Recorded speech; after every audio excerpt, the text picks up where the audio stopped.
जब भी कोई व्यक्ति बुद्ध के संगम में शामिल होता था तो बुद्ध उसे सबसे पहले शांत रहना सिखाते थे। ध्यान की अवस्था में ज्ञान से पहले उसे भिक्षु को शांत रहना सिखाया जाता था। आज के मुश्किल दौर में तनाव पैदा होना तो लाजमी है। ऐसे में अगर आप हर रोज़ कुछ देर मौन रहने का प्रयास करते हैं तो इससे आपके तनाव पैदा होने वाले हार्मोन्स के लेवल में कमी आती है। इससे आपका दिमाग बिल्कुल शांत होता है, गुस्सा नियंत्रित रहता है और तनाव बढ़ाने वाले हार्मोन्स का लेवल घटता है। आज के इन 10 मोरल स्टोरीज इन हिंदी में हम जानेंगे कि किन 10 मौक़ों पर हमें शांत रहना चाहिए और किन मौक़ों पर हमें बोलना है और शांत रहने से हमारे अंदर क्या क्या बदलाव आ सकते हैं। दोस्तों, संध्या काल का समय था। गुरु अपने सभी शिष्यों को बुलाते हैं। कल सुबह सब लोग नदी में स्नान करने के बाद तुरंत हमारी कुटिया के सामने उपस्थित हो जाना। सभी इसी तरह से हैरान रह जाते हैं कि हम लोगों ने कुछ गलती तो नहीं किया क्या, लेकिन गुस्से से यह कहते हैं कि हो सकता है कि गुरुजी कल सुबह कुछ अच्छी बात बताने वाले हों। सब लोग रात को सही समय पर सो जाते हैं और सुबह उठकर सभी लोग नदी में स्नान करने के बाद वापस गुरुजी के सामने उपस्थित हो जाते हैं। गुरुजी कहते हैं, आज हम तुमको सबको चुप रहने के फ़ायदे के बारे में बताएंगे। गुरुजी कहते हैं, 10 मौक़ों जहाँ पर चुप रहने से होता है लाभ और नुकसान। गुरुजी कहते हैं, अगर आप इन 10 मौक़ों पर शांत हो जाएं, यानी मौन हो जाएं, तो आप जो चाहोगे वही मिल जाएगा। आपकी ज़िंदगी में चमत्कारिक बदलाव शुरू हो जाएंगे। ज़रूर से ज़्यादा बोलना या चुप रहना दोनों ही हानिकारक होता है। जैसे ज़रूरत से ज़्यादा बारिश हो जाना या ज़रूरत से ज़्यादा धूप हो जाना दोनों हानिकारक होता है।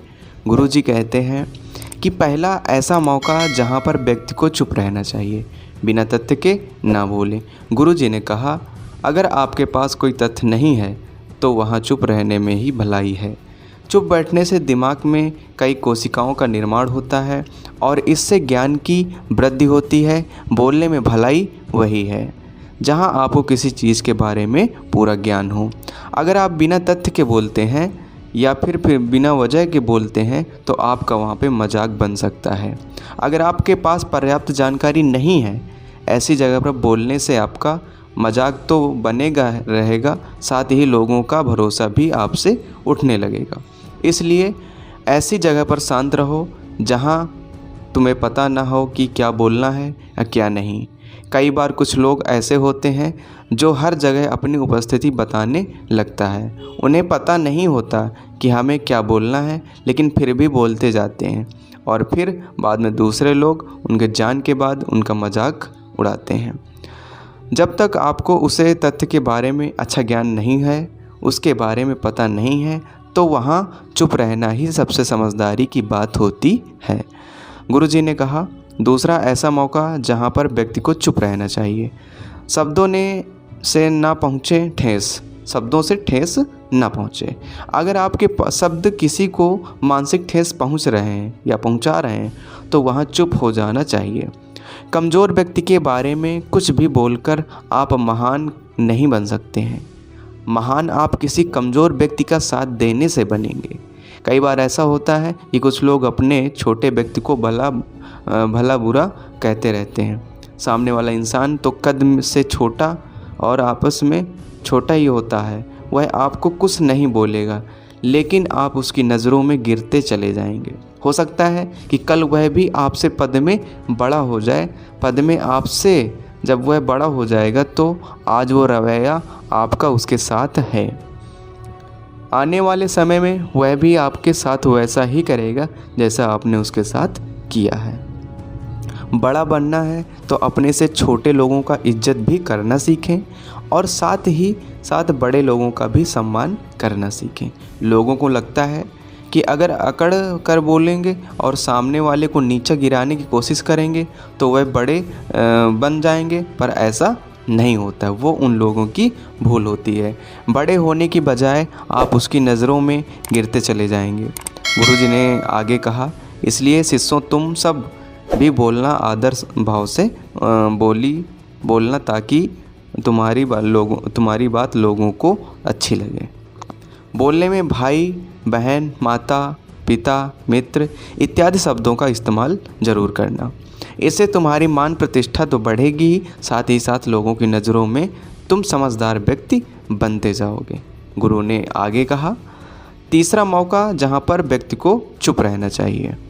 क्रोध या घृणा करने वाले लोग, जब कोई अपना या सगा संबंधी आप पर क्रोध कर रहा हो, आपका अपमान कर रहा हो, तो आपको उस वक्त चुप रहना चाहिए ताकि सामने वाले का गुब्बारा पूरी तरह से फट जाए। आप यही यदि सही हैं तो उससे कतई माफ़ी ना मांगे और चुप कर ही सही समय का इंतज़ार करें और खुद आपसे माफ़ी मांग लेना। जब उसे अपनी गलती का एहसास हो जाएगा, गुरु ने आगे कहा कि अगर वह आपका कोई सगा संबंधी है पर क्रोध कर रहा हो और आप उसे समय शांत हो, यह आदर सम्मान देने की निशानी होती है। इससे ना कोई छोटा होता है ना बड़ा होता है। अगर आपका क्रोध आ रहा है तो आप या तो वहाँ किसी का अनादर किया बिना चले गए या फिर चुप रहें। क्रोध करने से आपके रिश्ते खराब होंगे। क्रोध हमेशा क्रोध करने वाले व्यक्ति का ही बुरा करते हैं। गुरु आगे कहते हैं कि एक बार की बात है, एक सांप जंगल में भागते हुए किसी राजा के घर में पहुंच गया। लोगों ने छेड़खानी की तो वह बहुत ही गुस्सा हो गया, जिससे घर में वह तलवार पड़ी हुई थी उसी को लपेटकर कसने लगा और धीरे धीरे उसका पूरा शरीर कट गया। ठीक उसी प्रकार हमारा गुस्सा भी तलवार की भांति काटता है। गुस्सा ध्यान से खत्म होता है।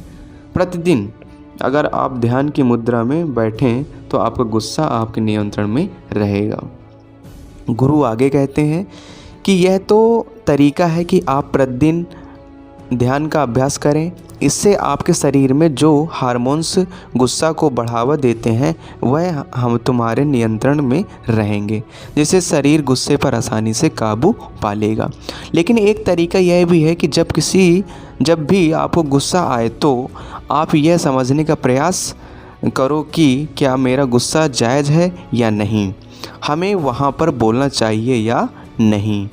जब आप खुद इस बात का आकलन करें तो आपको खुद पता चल जाएगा कि हमें गुस्सा करना चाहिए या नहीं करना चाहिए।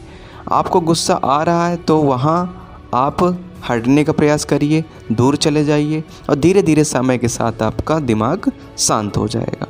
गुरु ने आगे कहा, चौथा एक मौका जहाँ पर इंसान को बहुत ही समझदारी के साथ काम लेना चाहिए। वहाँ पर आपको चुप रहना ही चाहिए, जहाँ पर उसे मुद्दे से आपको कोई संबंध ना हो। अगर आपका किसी मुद्दे से कोई संबंध ना हो और वहाँ आपका चुप रहना बनता है बिना किसी वजह, अगर आप दूसरे के मुद्दे पर बोलेंगे तो आपके लिए अनिष्टकारी होगा। इसमें केवल आपका ही नुकसान होगा। जल्द ही आप किसी दो लोगों के बीच में विवाद के बीच में आप आ जाएंगे। अगर सामने वाला आपको बुला रहा है अपना झगड़ा शांत करवाने के लिए तो ही आप वहां पर जाएं। किसी व्यक्तिगत ज़िंदगी में दखल अंदाजी नहीं करनी चाहिए जब तक कि वह व्यक्ति आपको नहीं बुलाता है। अपने झगड़े को शांत करवाने के लिए कुछ लोग फालतू में दूसरे के विवाद में कूद पड़ते हैं। इससे आपके मान सम्मान मर्यादा पर लोग उंगली उठाने लगते हैं। गुरुजी कहते हैं कि 10वें मौका में 5वां ऐसा मौका जहां पर व्यक्ति को बहुत ही समझदारी के साथ चुप रहना चाहिए। आपके शब्दों से किसी मित्र को हानि न पहुंचे। अगर आपके शब्द सामने वाले के परिवार या मित्रों की प्रतिष्ठा के बारे में बुरी झलक दिखा रहे हैं तो आपको चुप रहना चाहिए। किसी के परिवार या किसी के मित्र के बारे में बड़ा बोलने से केवल आप ही बुरे बनेंगे। जो चीज़ आसानी से ख़त्म की जा सकती है उसे अपने शब्दों से बड़ा ना करें। बिना चिल्लाए बात करने का प्रयास करते रहना चाहिए। अगर आप बिना चिल्लाए कोई बात नहीं कर सकते तो चुप रहने से में ही भलाई है। किसी पर चिल्लाने से आपके व्यवहार के बारे में पता चलता है। ज़्यादा बोलने से किसी हमेशा ख़राब ही होती है। कई बार कुछ रिश्ते ज़्यादा तेज़ बोलने की वजह से टूट जाते हैं, इसलिए अपनी आवाज़ में मीठापन लाना है। आपके शब्दों से आपके दोस्त को हानि नहीं पहुंचनी चाहिए। कभी कभी दोस्तों के जब मजाक है तो रहे, आपको शब्दों से किसी का अनादर ना हो। मजाक को भी हमेशा शब्दों के मायने में ही रखें। जहाँ किसी को शब्दों से चोट लगे वहाँ चुप हो जाएं। फालतू बोलने से हमेशा नुकसान ही होता है। किसी और की प्रतिष्ठा को अपने शब्दों के मध्य से उसे हानि नहीं पहुंचानी चाहिए, ठीक है।